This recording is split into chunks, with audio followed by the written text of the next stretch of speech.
It's a good example. Now, here's a good example of how men unknowingly invalidate another.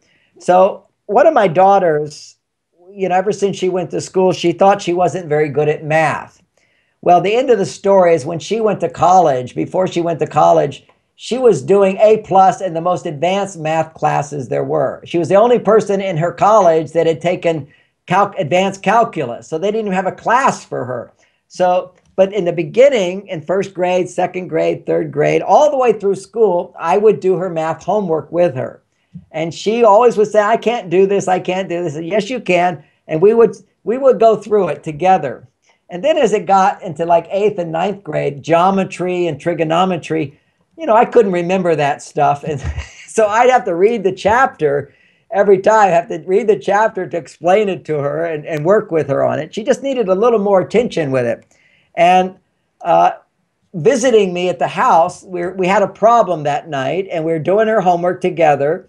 And she says, I just don't understand this. And I didn't understand it either. And I said, well, my brother Robert is here. And my brother Robert is a mathematician. He got his degree in mathematics. So he's a really smart guy in mathematics. And so let's let Robert look at the problem. And so Robert's now her uncle, right? And so Uncle Robert is looking at the problem. He says, oh, this problem is simple. It's so easy. Let me show you.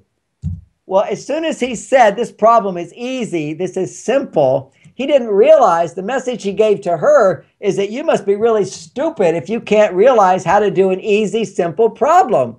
And so she hated my brother. She never forgot that moment. He thinks he's so smart and I'm so stupid. And so we have to remember that when we have a quick answer, it can make somebody who has a problem seem inadequate and not feel that they're valued and appreciated. So that's the temptation we men have to show how confident and how great we are. Like my brother say, oh, that's no problem. I can handle that. It's like almost automatic response for a man to say, no problem, as opposed to in negotiating with a woman, you want to say something more like, well, help me understand that more. And that will say, oh, he actually cares. He's interested. And get her to talk more about her frustrations, her disappointments, and her concerns, what she wants, what she would like, what would be her perfect picture, what's her realistic thought. And you hear all these dynamics. She feels this is somebody I can trust. This is someone who cares about me.